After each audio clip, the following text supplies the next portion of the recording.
Time grinds forward, relentless and unforgiving. We meet our protagonist, Xu Xiaowen, age 24.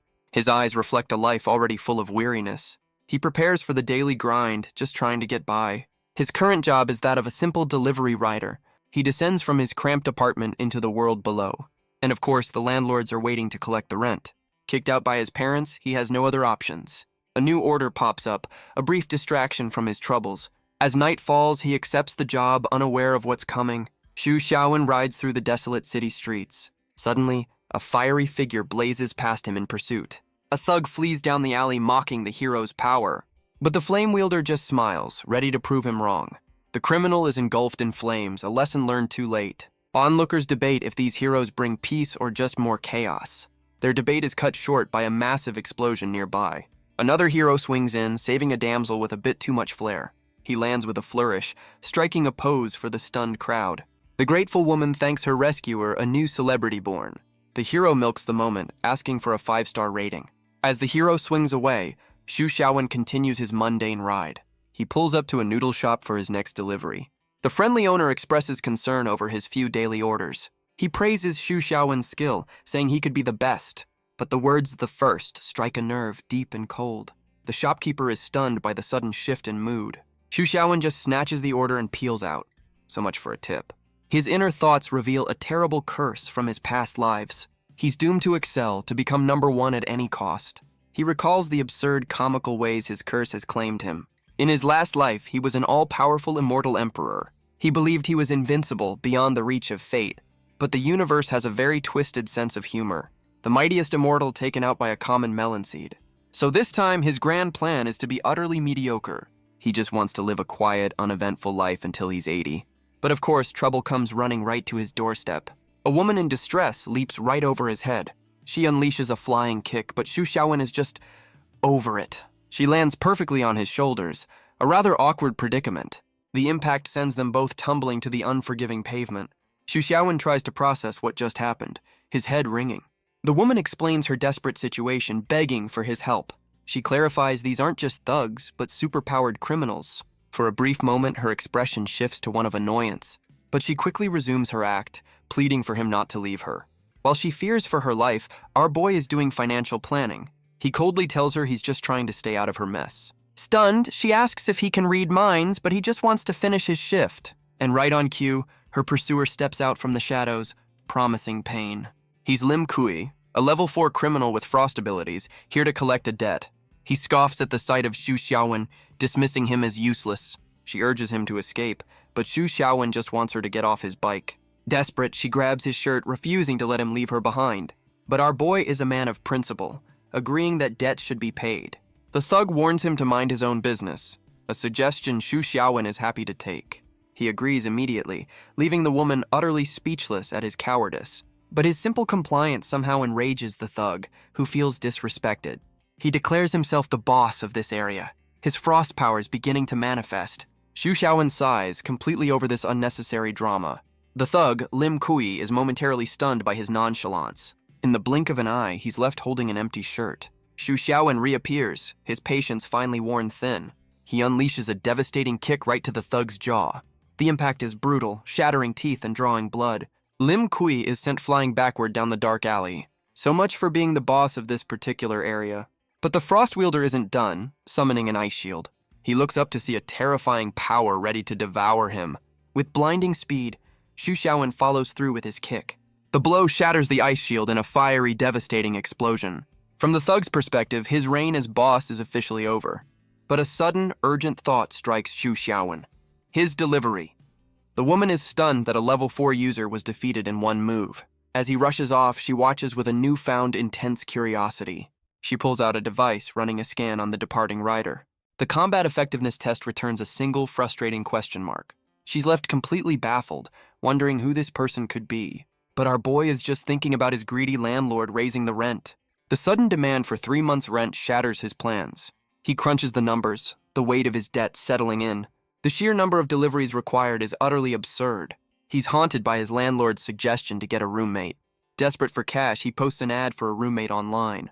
But the fear of his curse holds him back from any real effort. He recoils in horror, his curse dictating his every move. And just like that, a reply pops up. Well, that was fast. He wonders if his curse is already at work again. The potential roommate provides an address and a meeting time. The single reply sits on his screen, a beacon of hope or doom. He immediately regrets his decision, considering deleting the post, but the thought of rent money forces him to reconsider. He heads out into a city that's just another Tuesday of superhero chaos. He reflects on his curse, knowing any path could lead to unwanted greatness. He recalls a past life as an artist, just trying to help a friend. But his art was so good it literally broke the internet. And then him. The memory is a stark reminder of why he must remain mediocre. His new goal, survive the day without accidentally becoming the best at anything. He waits for the potential roommate, the meeting now just half an hour away. Xu Xiaowen climbs the stairs, already calculating the profits. He sees this as a blessing, a solution to his money problems. But his happy thoughts are cut short by a shocking sight. Standing at the top of the stairs is his potential roommate, and it's none other than the woman he saved just the other night. The two of them quickly realize this is no coincidence. But she's not here to rent a room, she's here for him. Our boy, ever the fan of minding his own business, is not impressed. She explains her high-tech detector malfunctioned because of him. She lays out her tragic backstory, hoping for some sympathy. But Xu Xiaowen remains unmoved, telling her to handle her own debts. She clings to him, playing the victim card, but he's not buying it. He threatens to call the police, but she knows they're powerless here. A confident smirk spreads across her face. She has the upper hand. She reveals her true purpose, suspecting he's a powerful, unregistered user. She deduces that his humble life must be hiding a massive secret. Xu Xiaowen's eyes turn cold, suggesting a permanent way to keep that secret. But his threat is completely ignored as she picks out her new room. She's already making plans to redecorate his rundown apartment. Our boy is left fuming, his warning falling on deaf ears. Xu Xiaowen is horrified as his new roommate starts undressing. She makes herself comfortable, claiming this is her home now too. He warns her of the risks, but she reveals a surprising truth. He's stunned to learn she's a high-ranking section head. She confirms her title, enjoying his complete and utter shock. A section head in this rundown place? Seems perfectly legitimate? She switches tactics, begging him to take her money and rent her the room. Xu Xiaowen's resolve begins to crumble under the pressure. The sight of the cash is a powerful, undeniable argument. Defeated, he accepts the deal and his chaotic new life begins. Xu Xiaowen is momentarily stunned by her forwardness. She lies back, making a rather tempting, if unprofessional offer. The night deepens, hinting at the adult's business she has in mind. She continues her attempt to lure him into her mysterious proposal, but Xu Xiaowen is having absolutely none of it. Unfazed, she insists this could solve many of his problems. She dangles a cryptic warning about the fate of the first. Her words hit their mark, and suddenly, he's very interested. She simply says a little investigation goes a long way. The implication is clear, and he accuses her of stalking him. She explains her job was tracking suspicious subjects just like him. Xu Xiaowen stands firm, refusing to be coerced by her knowledge. He misinterprets her offer, flustered by her suggestive approach. Our boy loses his composure, demanding she stop being so cryptic. But her adult business was simply about making a lot of money. Xu Xiaowen is left completely baffled by the sudden turn of events. She reveals her theory. His power is an unheard of level 6. And she knows he fears the association's tests would prove he is the first. She offers him a deal, work with her and join without any ranking. But Xu Xiaowen is suspicious, asking why she would help a stranger. She admits her motive is simple and pure, cold, hard cash. She lays out the terms, a base salary plus a 50-50 split on all bonuses. He questions her trust, but she counters with a thinly veiled threat. She frames it as the perfect deal, a win for everyone involved. But their negotiation is cut short by a sudden knock at the door. He moves to answer, expecting his landlord to be on the other side. But standing in the doorway is someone he's never seen before. She introduces herself as Wang Yike, here to answer his roommate Ad. Xu Xiaowen is completely floored by her sudden appearance. She explains she found his address and decided to just show up. Xu Xiaowen tries to play it cool, claiming he just missed her message. He invites her in to see the place if she doesn't mind the mess. Internally, he's just relieved he deleted the post before his curse made it famous. Wang Yike steps inside, taking in her potential new home. She's already sold on the place, asking which room she can claim. But from the shadows of another doorway, a figure emerges. His first roommate appears, asking who's disturbing her peace. Wang Yike is taken aback, wondering if this is the landlord's girlfriend. But the woman is surprisingly welcoming, insisting she rent the room. She introduces herself as Lin Miao Miao, another brand new tenant. Xu Xiaowen suddenly warns the two women to step back. They look on in confusion, unsure what he means. In the next second, the apartment wall is blown to pieces. The women scream in terror as the room is torn apart. Xu Xiaowen explains this is precisely why he told them to move. Through the dust and smoke, a figure emerges from the rubble. A battered man sits up, having been thrown through their wall. Our boy calmly asks if this was some kind of terrorist attack. A new, hulking figure appears, mocking the injured man's low power level. He's here to teach the association a lesson about insubordination. Lin Miao Miao analyzes the intruder, a level 5 criminal. But Wang Yike panics, revealing she's only a level 3. Lin Miao Miao tries to de-escalate, warning him to surrender. She's hoping her bluff about backup will buy them some time.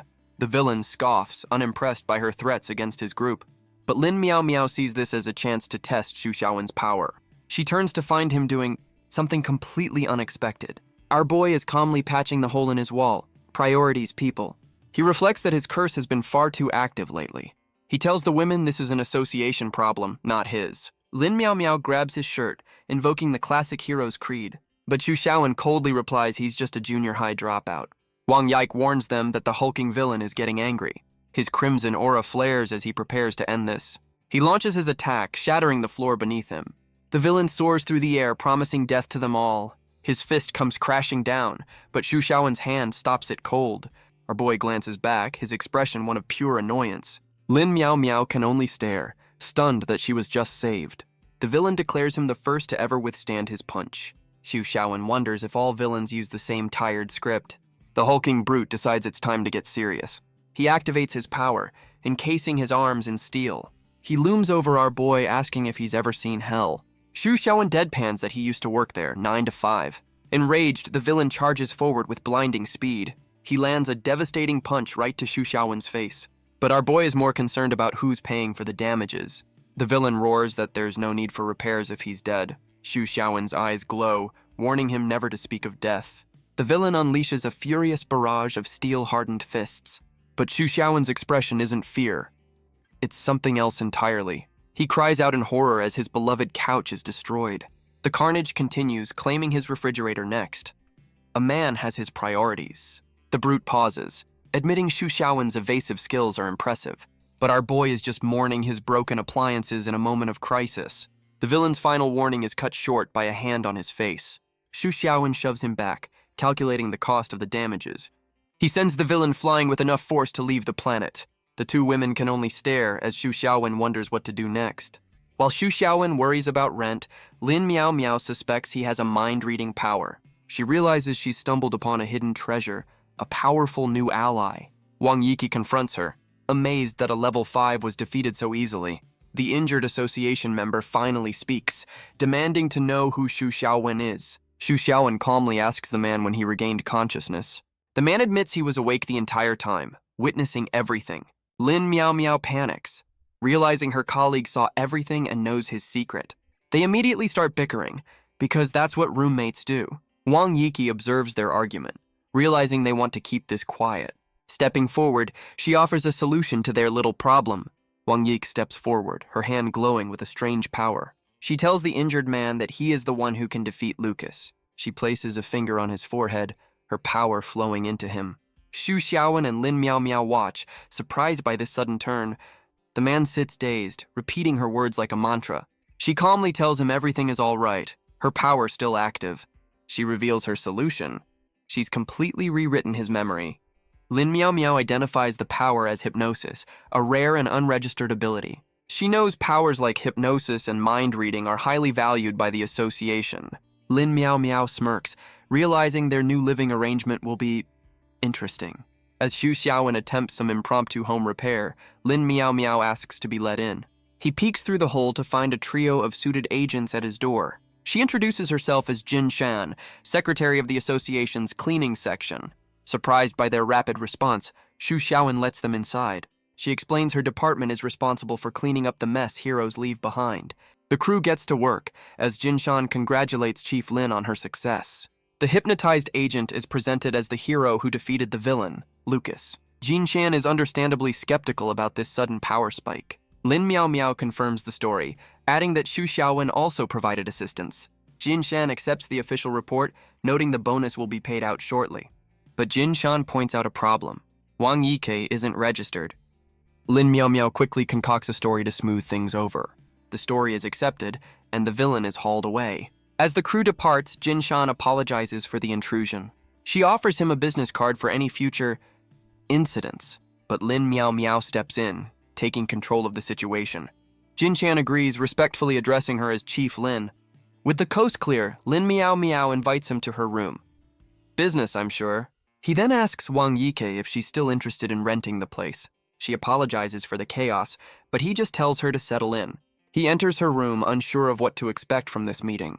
Meanwhile, Wang Yike watches from afar, her expression unreadable. Xu Xiaowen cuts to the chase, asking what she wants to discuss. She gets right back to their deal, laying out the registration process. But our boy pushes back, reminding her he never actually agreed. Lin Miao Miao reveals she's already set the wheels in motion. She explains that the association is already suspicious of him.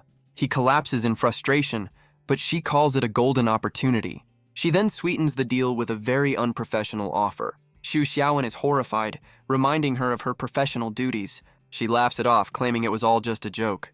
She clarifies her real motive. She needs his power to pay off her debts. She insists this arrangement is mutually beneficial, a deal he can't refuse. She leans in close, her words and actions blurring professional lines.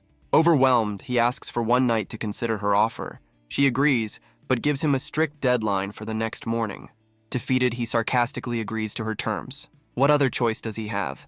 The door clicks shut, leaving him alone with his thoughts. He finally processes the situation. This isn't a deal, it's blackmail. But as he paces, he admits there's some truth to her words. But his contemplation is cut short by a sudden, unwelcome guest. A strange, steaming spider scuttles across his floorboards. Elsewhere, that same arachnid's bite triggers a horrifying transformation. A human leg twists into a monstrous, thorny appendage. The spider, marked with a heart, is clearly more than just a simple pest. But our boy's solution is decidedly low-tech and very effective. He cautiously lifts the book, disgusted by the green mess left behind. He just complains about the bugs, oblivious to the chaos he just averted. The story shifts, hinting at a new player entering the game. And in a lavish room somewhere else, a desperate man begs for his life. He offers all the money he has, surrounded by her spider minions. But a hand grips his chin, its owner uninterested in wealth. A terrifying spider woman reveals herself, with a much more personal price in mind. Her swarm of arachnids closes in, a tide of clicking legs. She makes him an offer he literally can't refuse. Her plan involves raising a very unique kind of family, but her enthusiasm wanes as she senses his submissive nature. The man, however, seems to have a sudden change of heart. A very, very weird change of heart. Her disgust is palpable. This was not the reaction she was hoping for. She declares him useless, and his pleas for mercy begin all over again. The man's screams are silenced as the spider swarm consumes him. His eyes go blank, reflecting the horrifying green glow of his demise. In moments, only a skeleton remains, a testament to her power. The spider woman stretches, deciding she'll make his home her new lair. She calls upon her babies to help her change into something more comfortable. A tide of arachnids and green energy begins to reshape her form. The swarm envelops her completely in a swirling, magical vortex. She emerges with a new, far more alluring appearance. She notes this form is necessary to avoid scaring off potential prey. With business done, she sends her children out to fetch some takeout. Her swarm of spiders floods out into the city streets. She settles in, ready to begin her twisted version of a vacation. Meanwhile, a news alert warns of a deadly spider infestation. Xu Xiaowen glances over, still focused on his home repairs. Wang Yike finds the timing of the news a little too convenient. But our boy just writes it off as another Tuesday in this crazy city. He then asks Wang Yike why she's not at her association job. Just then, Lin Miao Miao appears, explaining she got the day off. She immediately gets back to business, cornering him about her offer. And by business, she means getting extremely close and personal. Xu Xiaowen is suddenly pulled into a panicked, desperate embrace. Their brief moment of chaos is cut short as they turn to the real problem. Wang Yike bursts out of her room screaming in absolute terror.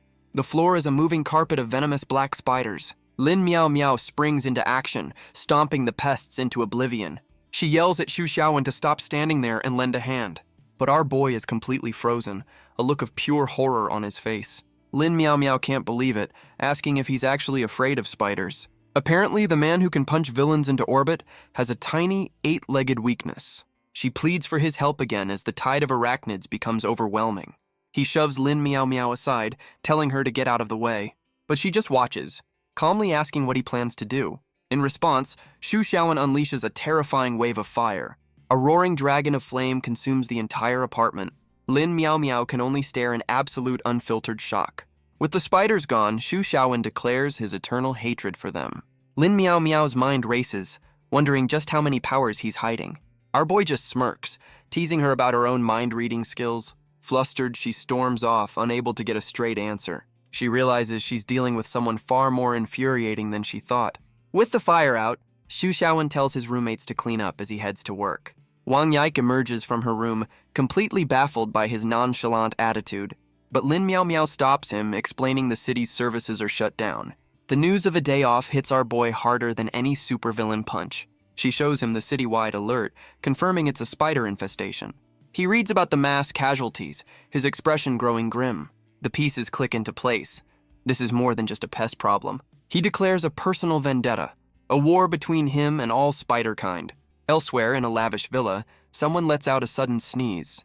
The spider woman wonders who could possibly be cursing her name. An association agent crashes through a window, guns blazing. She's Faye, a level 4 secretary here to make an arrest. But the spider woman is unimpressed, lounging casually on the couch. She taunts the agent, asking if she's sure she wants her to disarm. Faye meets her challenge with a confident, unwavering smirk. The villain agrees, as her swarm of spiders begins to emerge. Faye keeps her guns trained, demanding to know what's happening. The spider woman explains her babies are her real weapons. Classic villain logic. With no other choice, Faye leaps forward and fires a devastating shot. She lands a direct hit, confident that the fight is already over. But the bullet dissolves into green energy, stopped by a living shield of spiders. Her babies form an impenetrable defense, absorbing the attack completely. Faye can only stare in disbelief, her confidence utterly shattered. The spider woman taunts her, warning that playtime is officially over. Back at the apartment, Wang Yik admits she barely used any of her power. Xu Xiaowen just blames the previous day's chaos for some loose screws. He calls for Lin Miao Miao, who emerges looking deeply preoccupied. She explains the association has suddenly called her back into service. So much for that day off. She worries about the repair costs before rushing to leave. As she departs, Xu Xiaowen tells Wang Yike to ignore it and focus on home repairs. He suddenly shouts a warning, his arachnophobia kicking back in. Wang Yike leaps into his arms, startled by his sudden outburst. But his fear is quickly replaced by a much different kind of shock. He's momentarily taken out, not by a villain, but by simple human contact. She snaps him out of it, telling him they need to seal the hole. Xu Xiaowen, completely flustered, asks for a bit of clarification. She points to the gaping hole in the wall, the obvious answer to his question. Meanwhile, at the association headquarters, an agent delivers an urgent report. A high-ranking official arrives, asking for an update on Secretary Faye. An agent reports that Faye was seriously injured but is now out of danger. The high-ranking official questions the report on the villain, Arachne. Her subordinate explains that Arachne escaped, but was badly wounded. She orders her intelligence section to find the villain immediately. But she's intrigued by how a top agent like Faye could have lost. The elevator doors open, revealing a familiar face. It's Lin Miao Miao, back in her element as a section chief. She immediately puts her colleague to work on a new task. 3 days pass and the city is still on lockdown. The spider infestation has only grown worse, spreading fear. A lone rider spots one of the creatures, his day officially ruined. He declares a personal war on the city's spider infestation. With a look of pure hatred, he prepares to eliminate the first victim. And with a single satisfying crunch, the battle begins. Later, back on the job, he arrives at his next delivery location. The door creaks open, revealing a sliver of the world inside.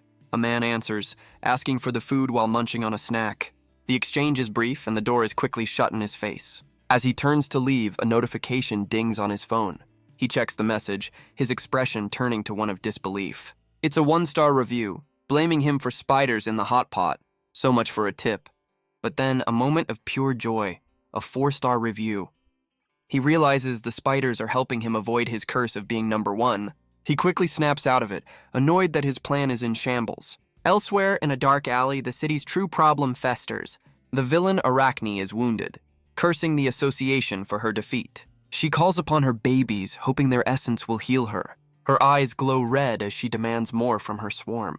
But she realizes their life force is far from enough. She decides she needs to find a man and drain him completely. In her monstrous form, she begins her hunt through the city. Xu Xiaowen finds himself at a second-hand market, mourning his broken-down scooter.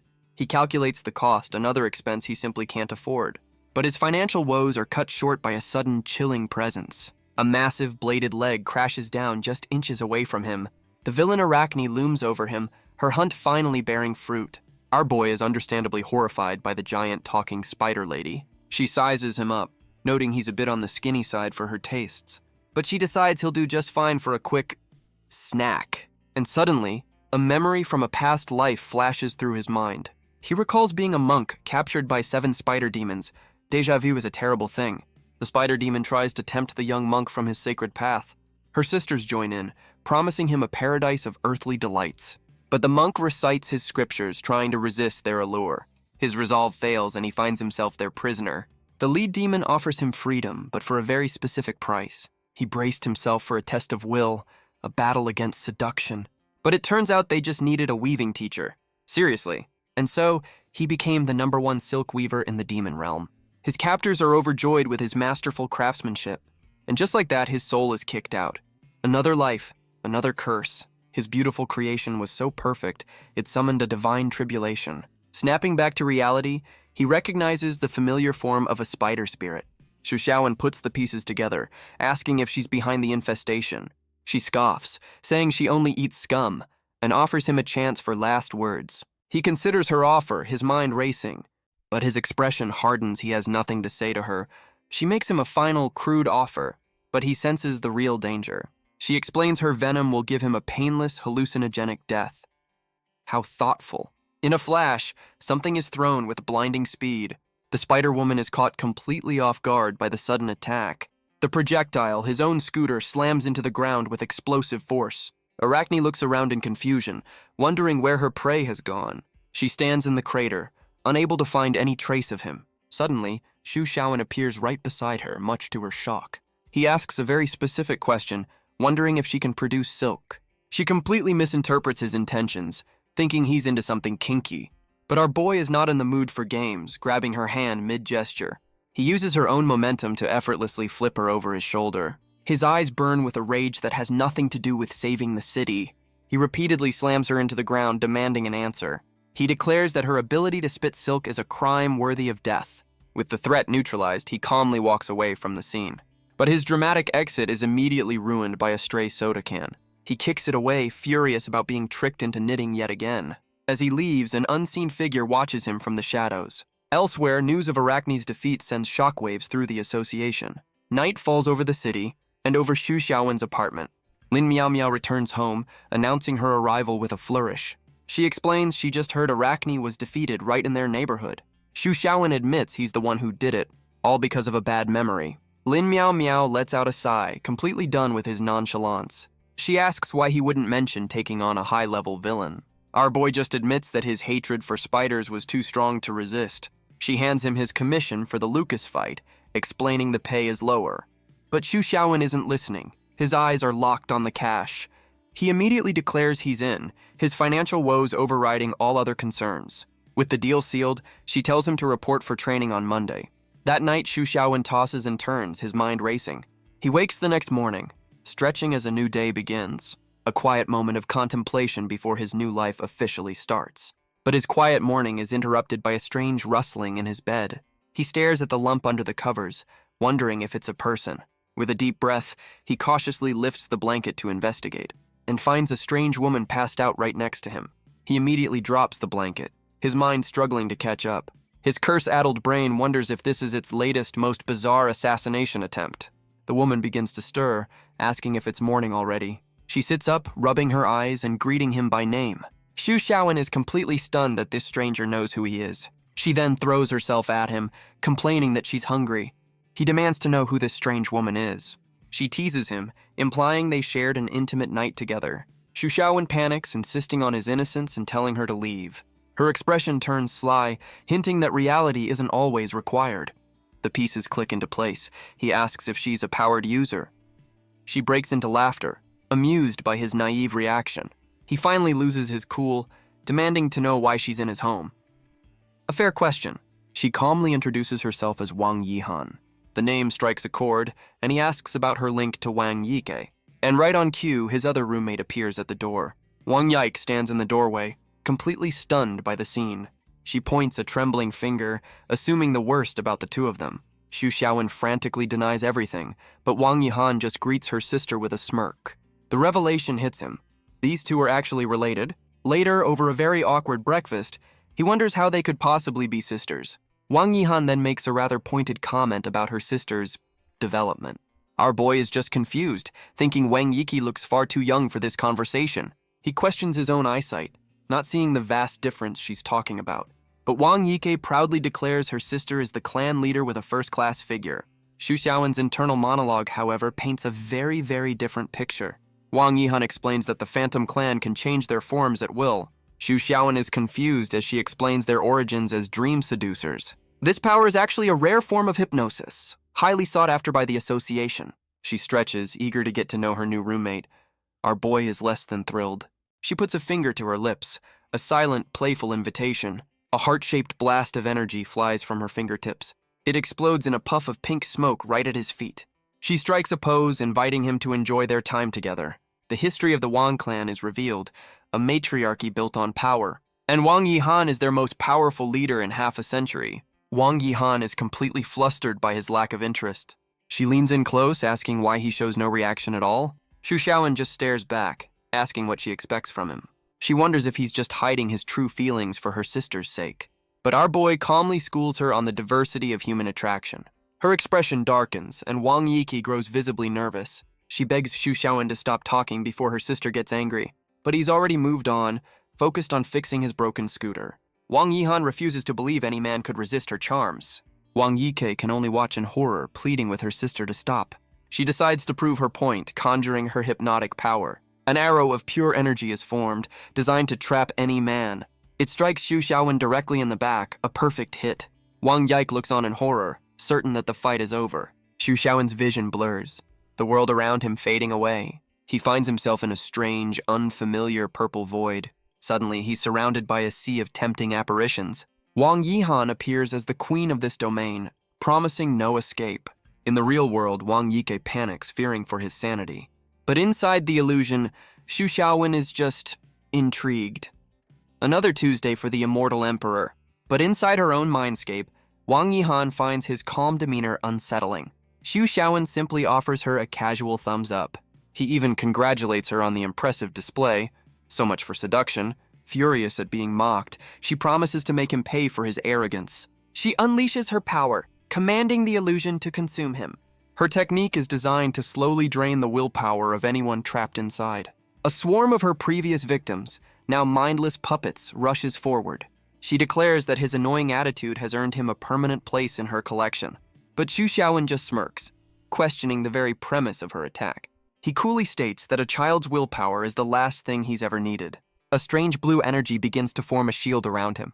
It expands, effortlessly repelling her army of illusions. Wang Yihan can only stare, her confidence completely shattered.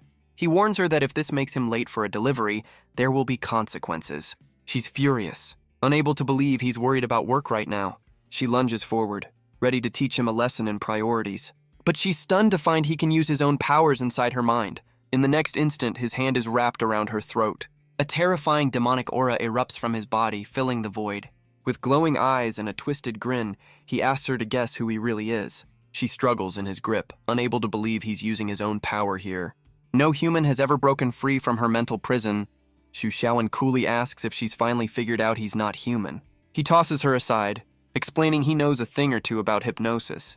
He reveals the only way to trap him is if he allows it to happen. She calls him a monster, realizing the association has no idea what he is.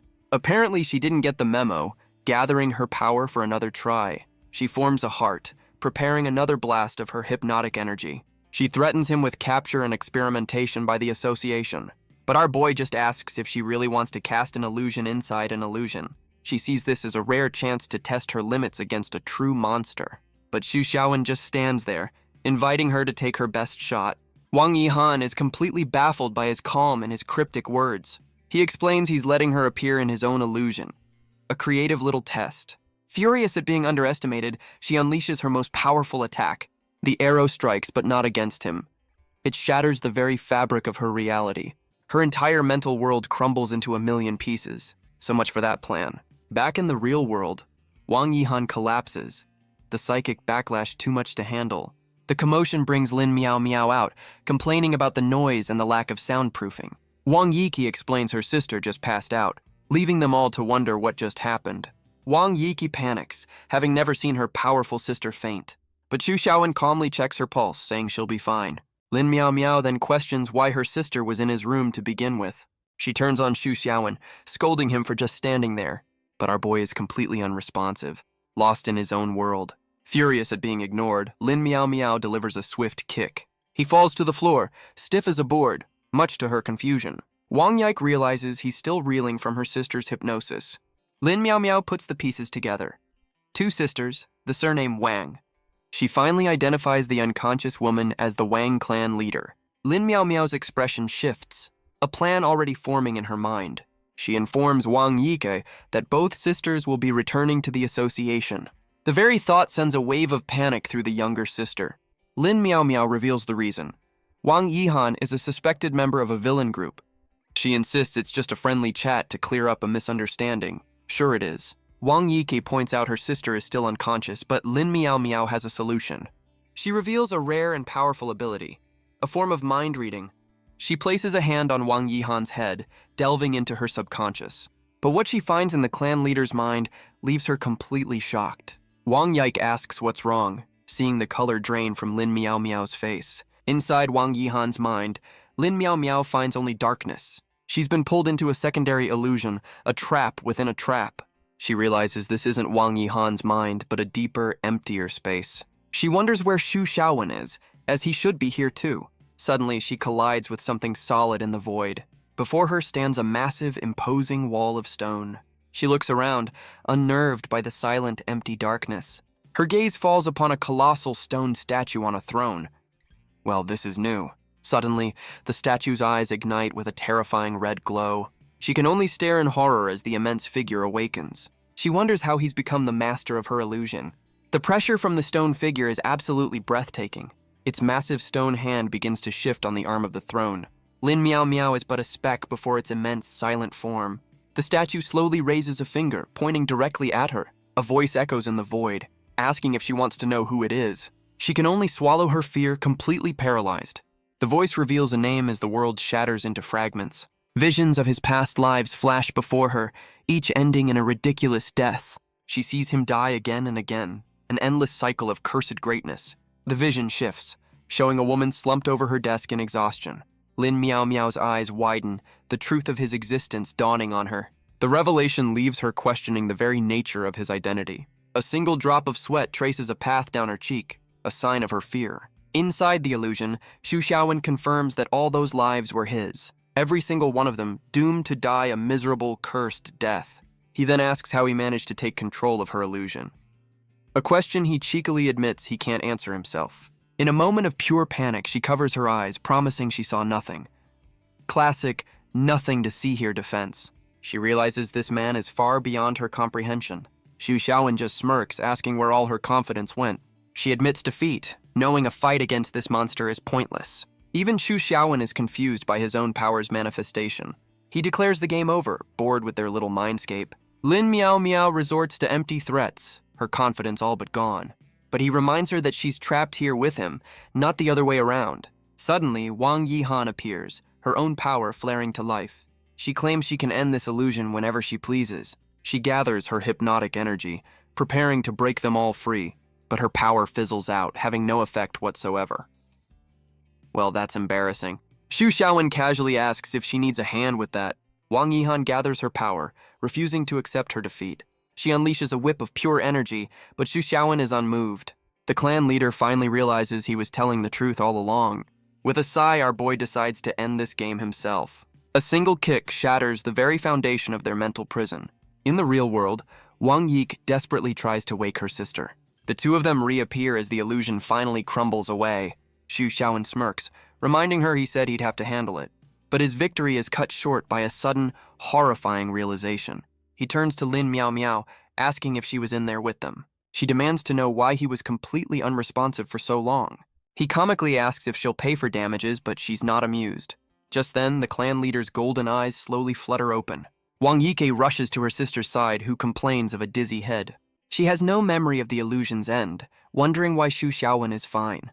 Lin Miao Miao wastes no time, ordering the clan leader to the association, but Wang Yihan questions her authority, demanding to know who she is. She introduces herself as a section head, leveling a serious accusation. Wang Yihan calls her bluff, demanding to see an official investigation order. Lin Miao Miao's expression darkens, her authority now openly challenged. Lin Miao Miao promises to get the paperwork, but Wang Yihan isn't waiting. The clan leader reveals she knows about Lin Miao Miao's mental powers. Lin Miao Miao is stunned that her own ability was so easily detected. But their standoff is interrupted by a new, imposing figure. Wang Yihan's defiance crumbles, refusing to return with this woman. The newcomer's gaze is cold steel, questioning her insubordination. The powerful clan leader is reduced to a stammering, fearful subordinate. She's given a final order to follow, her will completely broken. Family drama is universal, it seems. But just as she's about to be taken, Xu Xiaowen steps in to object. He confronts the woman, declaring he's onto her little scheme. He calmly reminds them that the rent has not yet been paid. But the stern woman is unmoved, stating this is a family matter. She leads the two sisters away, their business here now concluded. Lin Miao Miao watches them go, noting the strange power dynamic. The moment they're gone, the two roommates are back to bickering. The clock on the wall ticks forward, the morning already half gone. Xu Xiaowen collapses in despair over his still broken scooter. A man has his priorities. Lin Miao Miao blames him for all the chaos, but he refuses to engage. The scene shifts, leaving the apartment's drama behind for now.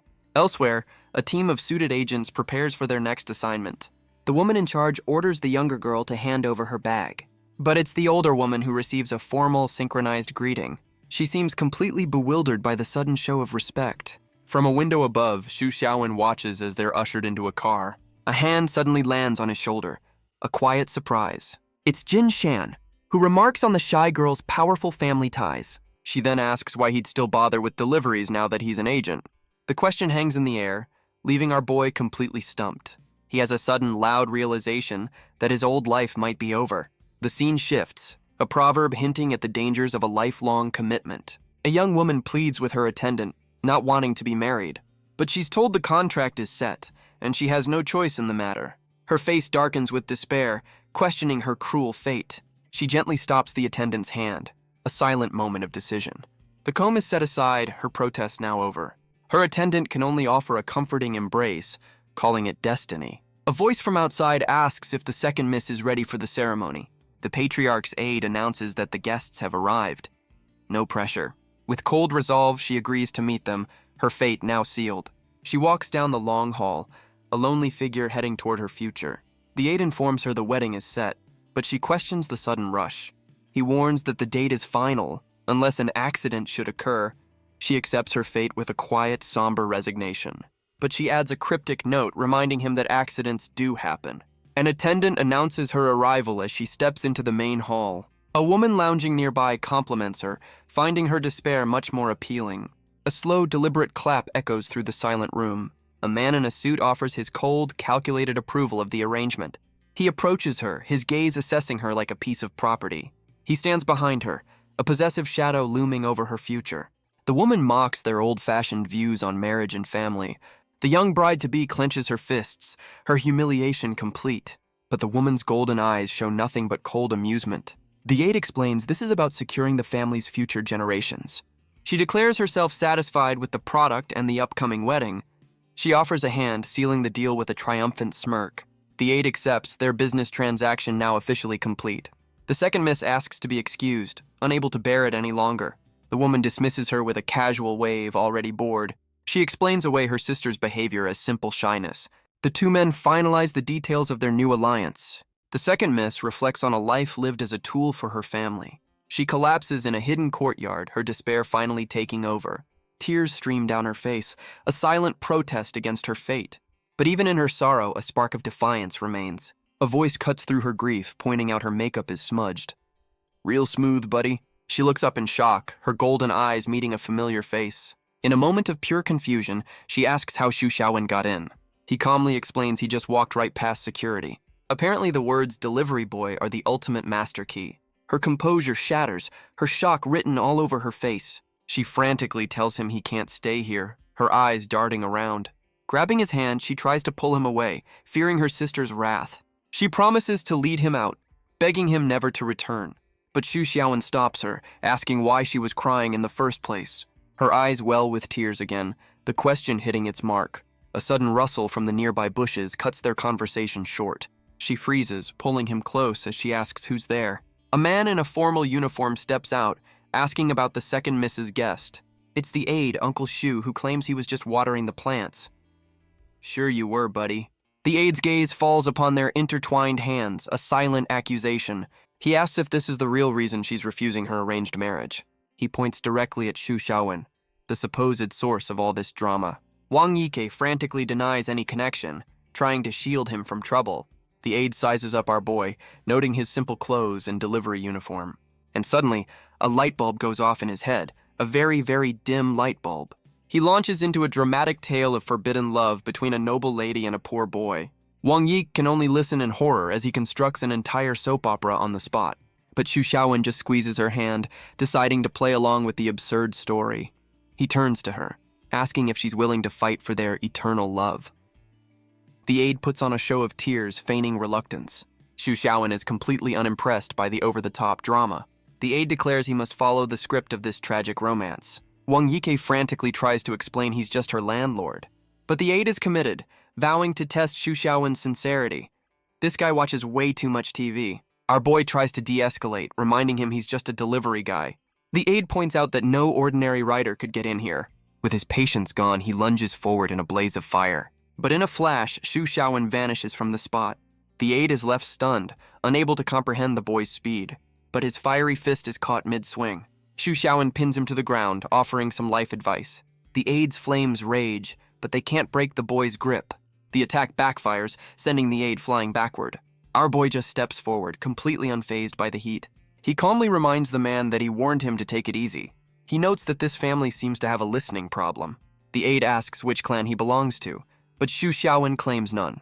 He sighs, frustrated that no one believes he's just a delivery boy. The aide introduces himself as a level 5 user, now completely humbled. The aide sees a worthy opponent ready for a real fight, but Xu Xiaowen calmly tells him he has no desire to fight. The aide is stunned, asking if the boy can read his mind. Xu Xiaowen confirms he can, but denies it's a psychic power. The aide's patience snaps, taking the boy's words as mockery.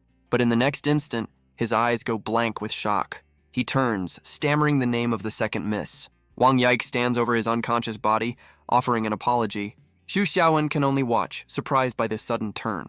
She hoists the man over her shoulder, telling Xu Xiaowen to escape. She tells him to follow the path and get out of here, fast. But Xu Xiaowen asks why she isn't leaving with him. She hesitates, unable to meet his gaze as she tends to the aide. She explains that she can't leave, her wedding is next month. Our boy's first thought, of course, is about the rent money. She tells him not to worry, admitting she was the one who broke their contract. Overwhelmed, she begs him to go, insisting he owes her nothing. But her words seem to have the opposite effect on him. He turns away, agreeing to leave her to her fate. But as he walks away, a new voice commands him to stop right there. The voice belongs to Lin Miao Miao, making a rather dramatic entrance. Wang Yike is stunned to see her other roommate has arrived. Lin Miao Miao grabs his shirt, asking if he was just going to leave. She complains about the trouble she went through to find this place. She threatens to report him, but he tells her to keep her voice down. Meanwhile, Wang Yike is touched, thinking he came all this way for her. The two roommates trade insults, their partnership off to a fantastic start. Xu Xiaowen realizes his curse may have found a new favorite weapon. He ignores her, turning to Wang Yike with a simple offer. His words leave her completely speechless, a single tear forming in her eye. He gives her one last chance, an ultimatum that will seal her fate. Wang Yike hesitates, the weight of her entire life hanging on this one decision. Her resolve finally shatters and she screams out her refusal to be a pawn any longer. With tears in her eyes, she begs him to take her away from it all. Xu Xiaowen quickly covers her mouth, his mind flashing to a bizarre anime parody. He internally apologizes for getting too emotional, a very strange time for a tangent. Lin Miao Miao steps in, offering a deal that involves free rent and a new life. Wang Yike looks at the outstretched hand, a lifeline from an unlikely source. With a quiet word of thanks, she accepts their help, her choice finally made. But when asked for a plan, our boy admits he has absolutely no idea what comes next. A true leader. Lin Miao Miao smirks, questioning his lack of a foolproof plan. He claims he was just checking on a tenant, sending her into a rage. He turns to Wang Yike, telling her to come home with him. but she hesitates, worried about the family she's leaving behind. Xu Xiaowen's words cut deep, telling her Atul has no home. His statement leaves her completely stunned, the truth hitting its mark. Lin Miao. Miao pulls her close, promising they'll figure it out together. With their escape successful, the trio heads off in search of noodles. Priorities. But from the bushes, a hand emerges, their escape not as clean as they thought. The aide cries out in despair, his dramatic performance far from over. The aide lets out a long, theatrical sigh. He dabs his eyes, remarking that the second miss finally has a friend. Later, he reports his failure to the family's matriarch. But Wang Yihan just mocks his definition of incompetence. He reaffirms his loyalty, trying to salvage his dignity. She laughs it off, telling him it was only a joke. But the aide vows to retrieve Wang Yik. His resolve hardened. Wang Yihan tells him to wait, questioning if he's fine with her living outside. She wants to see if this new man in her sister's life is truly determined. Her sister's newfound defiance has finally made things interesting. She struggles to recall the illusion. Certain Xu Xiaowen is the cause. Her golden eyes narrow as she orders her aide to stand down. The aide respectfully agrees, acknowledging her as the clan's patriarch. He then takes his leave, closing the door behind him. But her quiet moment is interrupted by a hulking, uninvited guest. Without hesitation, she launches a banana like a deadly projectile. But her attack is casually caught and consumed in a single bite. She questions the man, Gulu, on his unannounced arrival. The massive man stands before her, his presence filling the room. He then barrels past her, a blur of motion and brute force. He asks why she's been skipping their meetings. A message from their lord. Wang Yihan dismisses meetings as inefficient, preferring a more modern approach. He mocks her clan's reclusive nature, saying their lord is old-fashioned. Annoyed, she tells him to stop eating while he's talking. The question strikes a nerve, and he asks if she's calling him fat. He explains that eating keeps him from getting angry and doing bad things. A classic hangry defense. She cuts to the chase, asking if there's any other reason for his visit. He then asks about the marriage alliance between her clan and the Ouyangs. He answers his own question, declaring the arrangement a success. His expression darkens as he warns her to ensure the alliance holds. Wang Yihan dismisses him, telling him to leave if he has nothing else to say. But Gulu seems to have one last very important question. He points to a bowl of fruit, asking if he can have a snack for the road. He grabs an apple, joking that she wouldn't want him to choke. She asks if he's worried about being seen, but he seems unconcerned. He casually explains that if anyone were to see him, he'd simply make sure they disappeared. Problem solved. With a final wave, he departs, reminding her that their lord is waiting. Left alone, Wang Yihan clutches her head, completely fed up with the man. The scene shifts, returning to the relative quiet of the city. Lin Miao Miao presses Wang Yike for information, but the girl seems genuinely clueless. She questions how the second miss could be so ignorant of her own family's business. Wang Yike insists she's just an outsider, completely terrified by the interrogation. But Xu Xiaowen just sits there, completely over the drama. He casually picks up the remote, a silent protest against the tension. Enraged, Lin Miao Miao hurls the remote at his head, demanding he take this seriously. She laments how hard it was to find this lead, and he just blames her poor mind-reading skills. She accuses him of having ulterior motives for rescuing Wang Yike, but a flashback reveals she already investigated the Wang family's history. She learns of their cruel tradition, sacrificing children for the family's prosperity. Lin Miao Miao reminds Xu Xiaowen that his association training is just 2 days away. Wang Yike timidly asks if she can visit, a lifelong dream she thought was impossible. Lin Miao Miao is surprised, explaining the association values mental abilities. But Wang Yike's confidence is shaken, recalling a warning from her sister. Lin Miao Miao bluntly tells her that her powerful sister has been lying to her. She reveals the association has tried to recruit the Wang clan for years, but was always rejected. A flashback shows Wang Yihan dismissing her sister's power as useless. She was told to just stay home, her dreams crushed by her own family. Lin Miao Miao insists her power is far from weak, a potential game changer. She reminds Wang Yike of how she just took down the aide, but the girl remains unconvinced. She wonders if she truly has what it takes to step out of the shadows. A flashback reveals a childhood spent in her sister's brilliant, blinding light. She was always the forgotten one, a footnote in her own family story. Xu Xiaowen knows all too well that excellence is just another kind of curse. But Lin Miao Miao sees an opportunity, a plan already taking shape. She asks Wang Yike if she's truly ready to commit to this new path. With a surge of newfound courage, Wang Yike declares that she is. Lin Miao Miao's sly smile suggests this won't be a simple process, but the girl is determined. willing to do whatever it takes to join. Lin Miao Miao lays out the association's grueling recruitment process. She reveals there's another, more secretive test they must pass. But Wang Yik's resolve is unshaken. She's ready for any challenge. And so, they arrive at the towering headquarters of the association. Lin Miao Miao welcomes them to their new temporary home. The sheer scale of the building leaves them completely speechless. She explains the induction training is a 3-day live-in event. Xu Xiaowen looks thrilled. Wang Yike happily agrees, eager to finally begin her new life. As they walk, Lin Miao Miao gives Xu Xiaowen a final quiet warning. He's to reveal only one power, or risk a much deeper investigation. With that, he steps through the door, his training officially underway. The power level test begins, and a machine immediately explodes. Other trainees face similar tests, the room filled with chaos. The instructor turns to Xu Xiaowen, asking if he's responsible. She recalls warning him to suppress his power, but he just broke the meter. She panics, knowing this will attract unwanted attention from the higher-ups. But our boy has a plan, reaching into his pocket for a solution. He pulls out 2 pink antennae, asking for her professional opinion.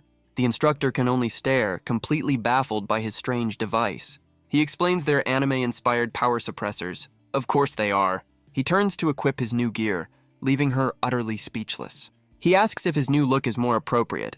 It's a bold choice, that's for sure. The instructor, however, is not a fan of his cosplay solution. He explains he built the suppressor based on her warning about the machine. He admits he's not an expert at making mind-control devices. You don't say, and of course there's a catch. It only works for 5 minutes. Furious, she grabs him and drags him away to deal with the impending disaster. He's hauled down the hall as another trainee watches them go. The instructor barrels through the crowded corridor, clearing a path by force. In the chaos, Xu Xiaowen's flailing leg nearly kicks a calm-looking boy. The boy seems completely unfazed, his mind on someone else entirely. The instructor screams that they're completely out of time. The calm boy with the lollipop wonders who this new person is. She drags Xu Xiaowen into a secluded room, slamming the door shut. Our boy is unceremoniously tossed inside, landing in a heap. The instructor leans against the door, relieved they weren't caught. But Wang Yik is already inside, asking why they were running. The instructor tries to explain just what kind of monster their landlord is. Wang Yiki is completely lost, not understanding what she means. She clarifies that he's strong enough to make the power meters explode. The girl is stunned, wondering what power level could possibly do that. Xu Xiaowen dismisses power levels, claiming he's never been properly measured. The instructor argues that everyone's power is fixed by kindergarten. He casually admits he dropped out after just 1 year. A true academic. He then turns to Wang Yike, asking her to keep his secret safe for now. She blushes, eagerly promising to protect his confidence. Her curiosity piqued. She asks to see the strange suppressor he's wearing. He pulls it off without a second thought, saying it's already broken. Elsewhere, Lin Miao Miao realizes her plan is ruined, her dreams of cash fading away. A chibi version of Xu Xiaowen sarcastically comments on her loud inner thoughts. But Wang Yike is completely impressed, calling him a genius for his creation. The instructor offers to build him a proper suppressor, much to their surprise. She delves into the science of superpowers, a story of ancient radiation. She explains that psychic abilities are simply a matter of visualization, and she confirms Xu Xiaowen's theory was completely correct. Time for a quick science lesson, apparently. Wang Yiki smiles, hoping her family might finally see her worth. But the instructor's expression suggests that's just wishful thinking. She points out his anime antennae are a bit too obvious for covert work. Instead, she offers a simple bracelet as a more subtle alternative. Xu Xiaowen is surprised, asking if she's also an engineer. She explains her power is hypnosis, which she can use to tune the device. The instructor smiles, declaring 3 days is all she needs. He asks why Wang Yike can't just enhance her own abilities. The instructor explains the immense risk of self-manipulation. Xu Xiaowen considers the terrifying possibility of villains trying this, but she dismisses it as rumor with no confirmed cases. Yet, he points out that psychopaths would inevitably try to break the rules. He theorizes it's a shortcut to leveling up, a dangerous temptation. She admits her department has no leads, but promises to investigate. With the lesson over, she tells them to get the suppressor made, fast. The conversation ends, leaving them with a new, dangerous idea. The instructor smiles, confident that her creation will do the trick. She hands him the finished product, a simple, unassuming bracelet. Xu Xiaowen puts it on, asking if they should give it a test run. And right on cue, Lin Miao Miao appears with a brand new power meter. The device registers him as a stable, if slightly wobbly, level 4. The instructor apologizes, admitting she's still fine-tuning the frequency, but Lin Meow Meow is thrilled, thanking her for the invaluable assistance. Her inner thoughts reveal her true motive. Her personal cash machine is safe. Enraged at being called out, she accuses him of snooping in her mind. With the test complete, she tells him it's time to report for induction. Lin Meow Meow tells Wang Yike to wait in her office, separating the two new recruits. Wang Yike offers a bright smile and some final words of encouragement. Her innocent cheerfulness catches him off guard, a rare moment of warmth. Lin Meow Meow then leads him to the official onboarding office. He takes in the scene, a little surprised by the mundane setting. The first window is closed, a classic sign of bureaucratic efficiency. He looks at the long, diverse line of recruits, noting it looks just like any other government office. Lin Meow Meow questions his surprise, and he quickly plays it cool. He mentally scolds himself for expecting something more dramatic. So much for a secret agent vibe. She points him to the correct line, telling him to queue up for his training level assessment. She gives him one last piece of advice. Try to act a little more normal. But our boy is already disappointed by the distinct lack of magic and robots. He internally complains that this high-tech agency looks just like a bank. The recruit ahead of him is called forward, a young man named Yuan Jie. The official notes his excellent scores, questioning his choice of the intelligence section.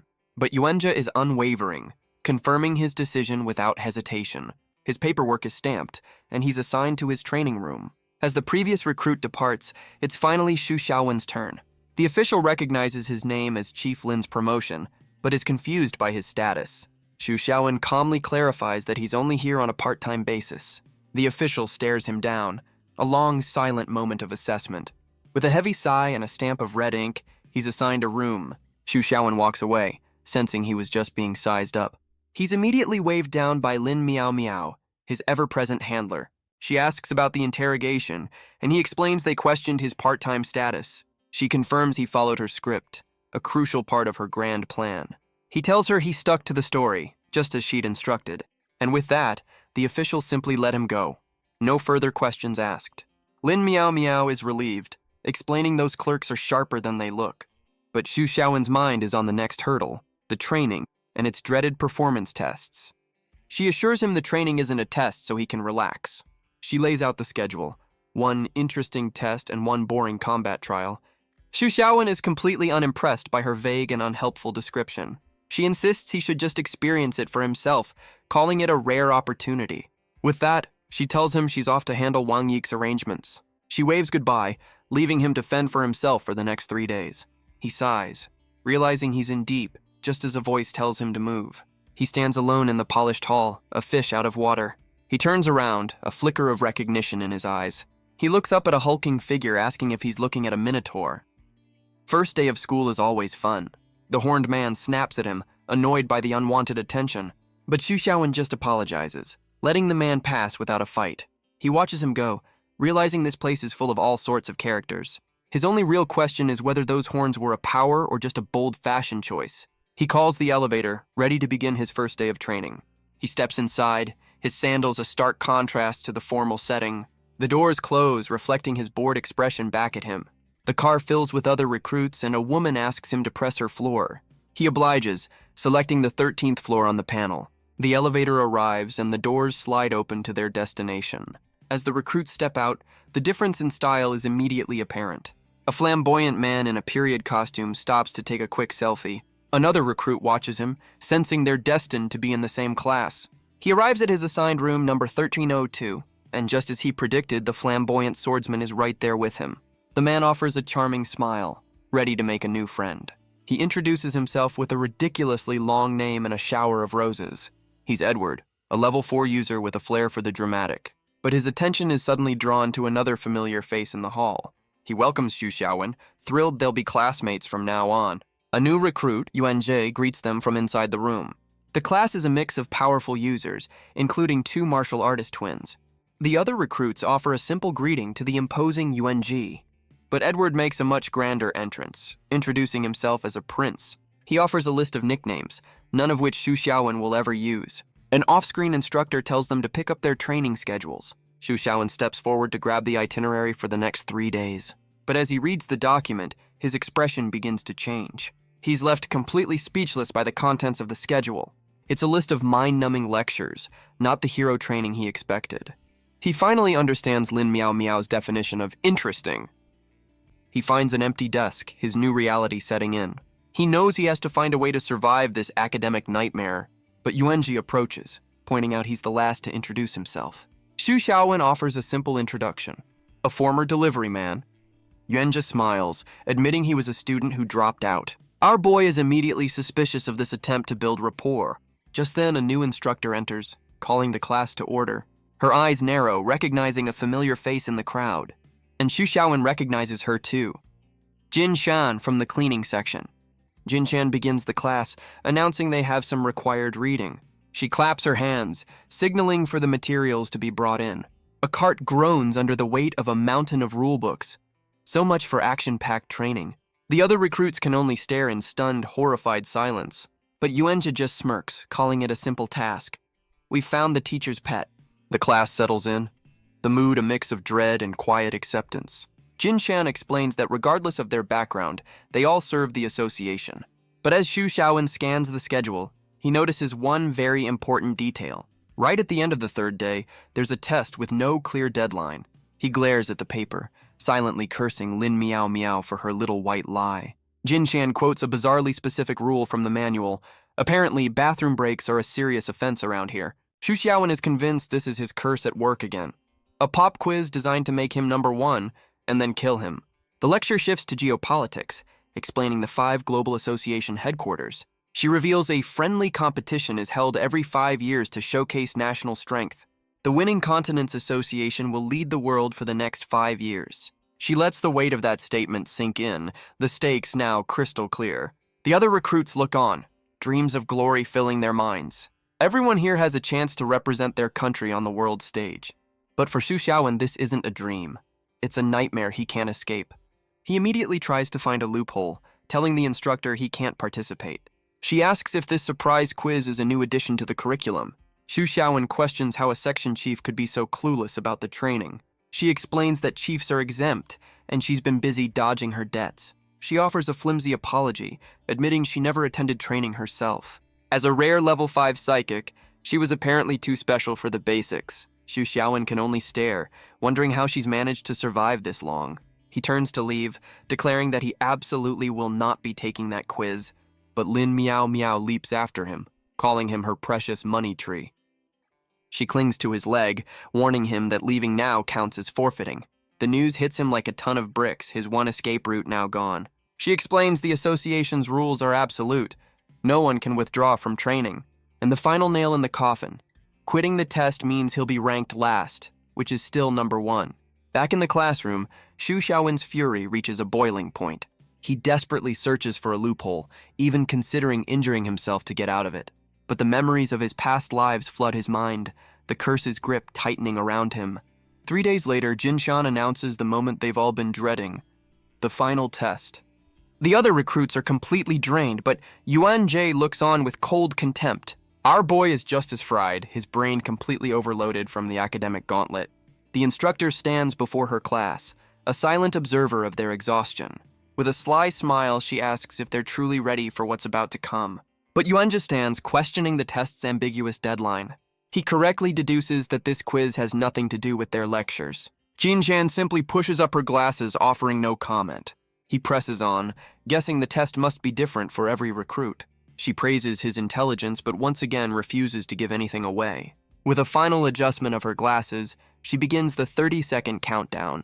Xu Xiaowen sighs, realizing his only option is to reboot. Again. A voice echoes through the room, the final seconds ticking away. Suddenly, the room is plunged into absolute darkness. The recruits cry out in confusion, demanding to know what's happening. A timer ticks down as a strange gas fills the classroom. Jin Shan calmly dons a gas mask, announcing the test has begun. The other recruits panic, wondering if they're being gassed. The final seconds tick away, her expression hidden by the mask. One by one, the trainees begin to succumb to the fumes. So much for Prince Charming. But Yuanji remains calm, wondering if this is just an escape room. He quickly grows bored of the theatrics, his patience wearing thin. Deciding to just take a nap, he lays his head down on the desk. As the countdown hits 0, Jin Shan declares the test is officially underway, but Xu Xiaowen seems to have already checked out. lost in his own world. Xu Xiaowen slowly comes to, wondering how he lost consciousness. He looks around the unfamiliar room, his classmates scattered around him. Wenjia deduces they were all transported here after being gassed. He notes the labeled doors, realizing this is a secret off-the-books location. The sterile, identical rooms suggest a carefully constructed maze. One of the younger recruits is already complaining, asking for a computer. The martial artist twins scold him for his terrible timing and priorities. Suddenly, a screen flickers to life and a voice asks if they can be heard. The disembodied voice confirms the audio is clear, and the test can begin. Yuanzhi realizes they're trapped in a fishbowl, their every move being watched. The voice introduces itself as the jury for this little test. A motley crew of judges appears on screen, welcoming the new recruits. The rules are simple. Quitting the quiz means quitting the association for good. Before the test begins, they're told to each choose one item from a table. The selection is bizarre. A jacket, an ice pick, chocolate, squash, water, and sunscreen. Edward is completely baffled by the random assortment of survival gear, but the quiet boy in overalls explains there's a clear pattern to the items. He deduces there are 2 kits, one for a cold climate and one for a hot one. Edward is impressed, though he notes it feels like another boring lecture. He then asks the boy why someone so clever would join their section. Edward explains his choice with perfect logic. Only the most handsome section is worthy of his beauty. On screen, the judge notes their choices with a sly, knowing smile. A quick breakdown shows the recruits and their chosen survival items. The judge then reveals the first twist. Their props will determine their teams. The martial artist twins are completely stunned by the announcement. One of them protests, explaining that she and her sister have never been separated. They can only watch as the test's true, cruel nature is revealed. A glitchy screen displays the complex rules of this little game. The quiz is divided into 2 stages, with points awarded for pressing a button. In the second stage, the first group to act will gain points while the other will lose them. The judge adds that individual performance will also be a crucial factor. The final score is a combination of points, with a harsh penalty for last place. The teams are split, directed to Gate A for cold gear and Gate B for hot. But there's one more twist to keep things interesting. Each team is given a progress indicator to track the competition. Edward, of course, is the first to volunteer for the new accessory. The device will display the progress of both teams in real time. With a final warning to hurry, the stage is officially set. But the martial artist twins share a tearful goodbye, their bond now a liability. They have 10 seconds to enter, or their dream of joining the association is over. The younger twin asks her sister what she's supposed to do now. But Yuan just steps in, promising to protect her sister for her. He pulls the distraught girl along, telling her to focus on the quiz. The other twin can only sigh, her fate now in the hands of strangers. Yenja offers a final word of comfort, saying they'll meet again soon. With the final seconds ticking away, the teams are forced apart. They're instantly transported to 2 brutal, unforgiving landscapes. The judge's voice rings out, announcing the first stage has begun. For Team A, their trial will be a battle against the freezing cold. Gate A slams shut, leaving them stranded in the frozen wasteland. The 3 recruits can only stare, their shock as cold as the air. Edward is the first to complain, realizing this isn't a set but a real frozen hell. Without a word, Xu Xiaowen gives his jacket to the younger twin. She looks up at him, a quiet thank you in her tear-filled eyes. Our boy just surveys the landscape, impressed by the association's budget. He wonders what kind of trial the other team is being forced to endure. As Edward shivers, the girl offers him the jacket, a gesture of shared survival. But the prince strikes a pose, declaring a gentleman never lets a lady freeze. Xu Xiaowen cuts in, telling them to get moving before they all become popsicles. He then gives a grim lecture on hypothermia, a real party starter. Edward voices their frustration, asking how they can proceed without instructions. He demands a target, a clue, anything to guide them through this frozen hell. But Xu Xiaowen realizes their goal is simple: find a way to the second stage. He knows the jury is watching, analyzing their every move from the shadows. He has to find the perfect balance between competence and mediocrity. As they trudge through the snow, the biting cold begins to truly set in. Edward shivers violently, asking if the temperature just dropped again. Xu Xiaowen scans the area, realizing the surveillance cameras are expertly hidden. But if he can find one, he might just find a way out of this icy prison. Meanwhile, Prince Edward's composure completely shatters, begging for a hug. So much for chivalry. The younger twin offers her jacket to the shivering prince. He reluctantly accepts, his dignity taking a backseat to survival. She explains her harsh training has prepared her for this kind of cold.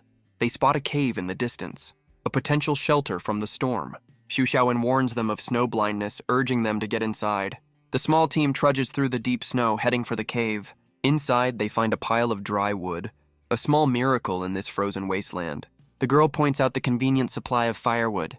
Xu Xiaowen is surprised by their sudden stroke of luck. She realizes the wood was placed here, a clear sign this test is being manipulated. Xu Xiaowen realizes the test designers anticipated their every move. He knows there must be a clue hidden somewhere in this cave. He asks if anyone has fire powers, but gets a resounding no. He can't reveal his own abilities, and internally blames Lin Meow Meow for this mess, just as he resigns himself to a very, very cold fate. The younger twin cheerfully announces she can make a fire. She begins the ancient, painstaking process of drilling wood. Edward is stunned, never expecting to see this outside of a history book. With surprising speed, smoke and sparks begin to fly, and just like that, a roaring flame bursts to life, saving them from the cold. With the fire roaring, Edward declares this is just like a camping trip, but Xu Xiaowen is focused on the ice pick, questioning its true purpose. The younger twin theorizes it's a clue, a key to solving this stage of the test. Our boy is surprised by her sudden insight, noting her previous silence. She grows flustered, unaware that she'd been so talkative. Edward explains that before this, she'd only clung to her sister's side. Xu Xiaowen reminds them the judges are watching, scoring their every move. He internally assesses his team. One is clever, the other is comic relief. Edward grabs the girl, vowing to put on a show for their hidden audience. But Xu Xiaowen brings them back to the task, pondering the ice pick's true meaning. But Edward suddenly holds up a hand, his playful demeanor gone. He listens closely, hearing a strange rattling sound from deep within the cave. The three of them stand back to back, ready for whatever is about to emerge. Edward confirms their fears, warning that something big is coming right at them. The scene shifts to Team B, who are facing a completely different kind of hell.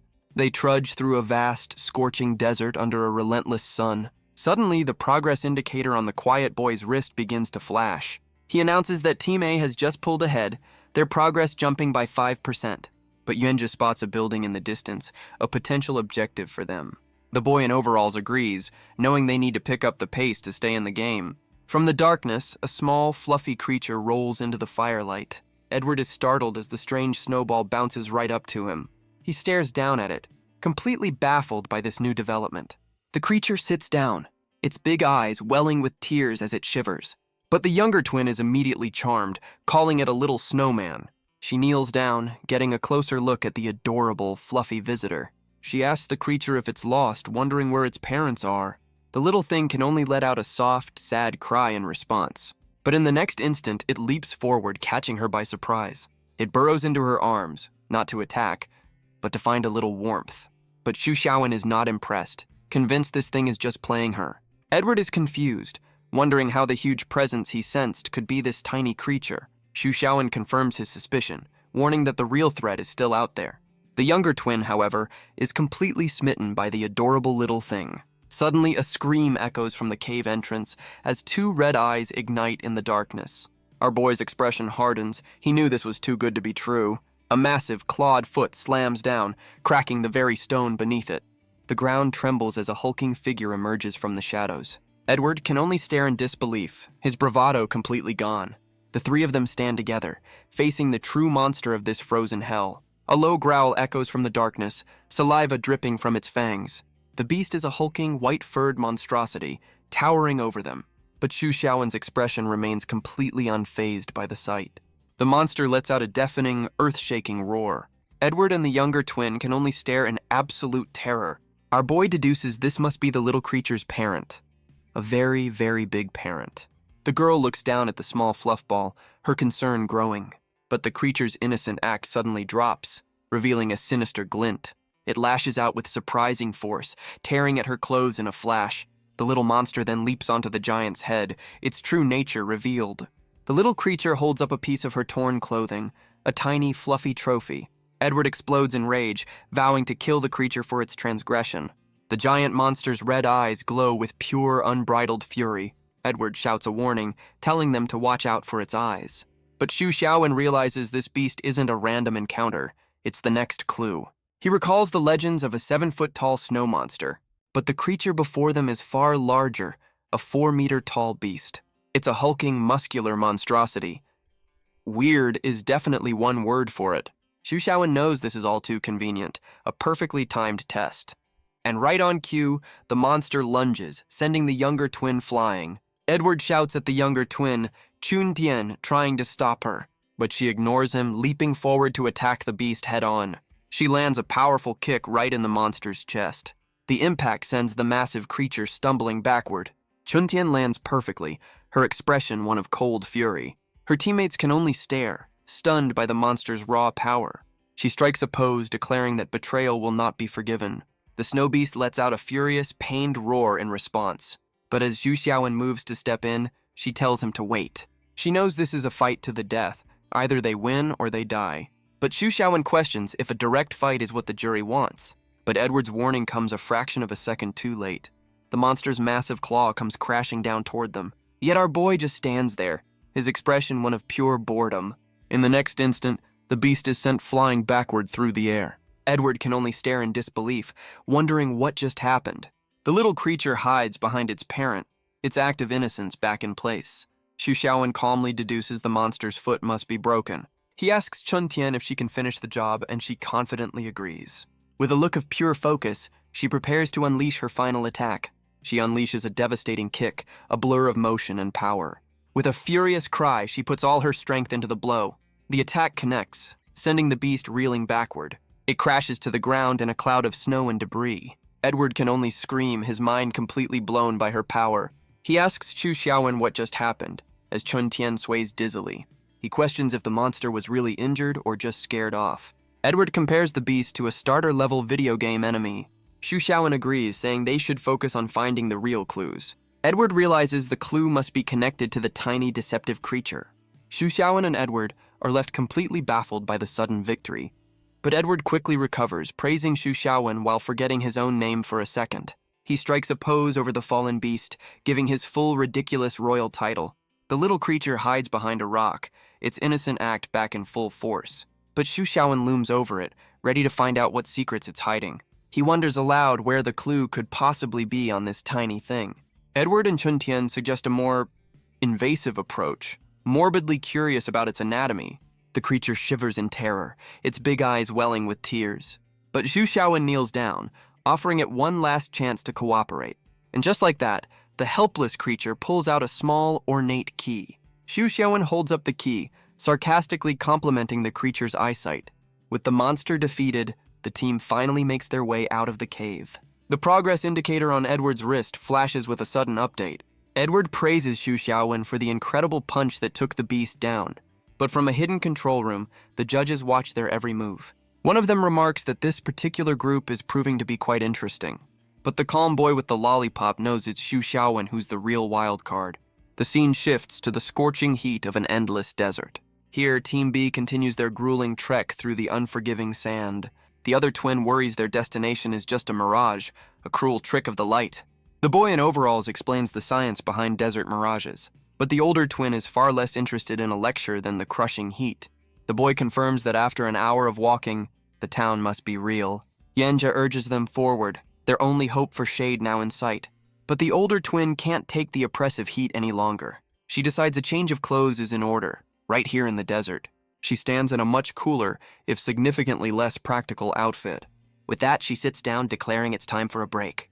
A bold move in a timed test. The boy warns her that exposing skin will only make her dehydrate faster, but she insists her martial arts training has prepared her for this. She's surprised by his stamina, telling him to get up. He checks the tracker. Team A is already pulling ahead. The older twin complains, but the boy insists the town is their only lead. But a new danger emerges from right beneath his feet. Yenja shouts a warning, telling him to freeze. The boy looks on, completely unaware of the threat. In a flash, a blast of energy neutralizes the scorpion. Wenja holds the last of his power, his reflexes saving the day. He identifies the creature as a highly venomous desert scorpion. He explains they're lucky. At night, these things are a nightmare. The boy in overalls recalls a terrifying fact about scorpions. His teammates share his look of dawning, absolute horror. The older twin realizes they're not dealing with just one. From beneath the sand, more of the creatures begin to emerge. A massive, chittering swarm boils up from the desert floor. The boy realizes time is accelerated here. Night is falling fast. Yenja shouts for them to make a run for the distant town. They sprint through the sea of venomous creatures. because one venomous bug is never enough. But Yuenja's patience has finally reached its limit. He stops, declaring he'll thin the herd before they go any further. Wenja's hand crackles with a brilliant blue energy. He unleashes his power, a storm of raw force erupting from him. With a furious cry, he prepares to wipe them all out. A massive shockwave of energy blasts outward from his body. The scorpions are torn apart, their carapaces shattering. But the boy in overalls shouts for him to stop his attack. He warns that this will only make the swarm more furious. But as Yuenja runs, he feels the ground begin to give way. He realizes something else is moving just beneath the sand. Because of course there is. The team makes a desperate final sprint for the safety of the town. But just as they reach the town's edge, the swarm suddenly stops. The older twin is confused, wondering why they're no longer being chased. Wenja realizes the creatures seem to fear entering the town. But the real threat was never the swarm. It was what lay beneath. A massive armored claw erupts from the cloud of sand. The team can only stare as a monstrous scorpion king appears. So much for a simple pest problem. Wenja realizes this is another test, another push toward the town. He knows the jury is forcing their hand, herding them like cattle. Entering the town means falling right into the test maker's trap. But staying out here means facing an endless, venomous tide. The boy in overalls explains that fighting is a losing battle of attrition. He concludes their only real option is to retreat into the town. The older twin and Yuanji prepare for a fight, ready to take on the beast. But the boy wonders what choice the jury is actually testing here. His eyes narrow, a plan finally clicking into place. He suddenly bolts for the town, deciding it's better to regroup than die. From a hidden control room, the judges watch the team's desperate escape. The calm boy with the lollipop asks one of the judges about his interest. The mustachioed judge scoffs, knowing the obvious answer is never the right one. Another judge tells him to calm down, noting this group is finally getting interesting. The judge with the lollipop watches, musing that this test is more like a variety show. Before them stands a crude wooden sign, promising the next clue is inside the temple. The older twin questions the sign's sloppy writing, wondering if it's all a trick. But the boy in overalls knows this is part of the plan. Exhaust them, then lead them into a trap. He smirks, deciding to walk right into it since the judges clearly want a show. He recognizes the classic strategy, a clear invitation into the lion's den. The older twin dismisses the danger, confidently leading the way inside. The boy in overalls jokes that once inside, they'll be like turtles in a jar. Elsewhere, another recruit laughs, amused by their predicament. But his expression darkens as he promises this test will be their last. The boy in overalls taps his foot, his patience wearing thin. The massive doors of the temple slam shut, sealing Team B inside. The tracker on his wrist flashes, confirming their progress has been noted.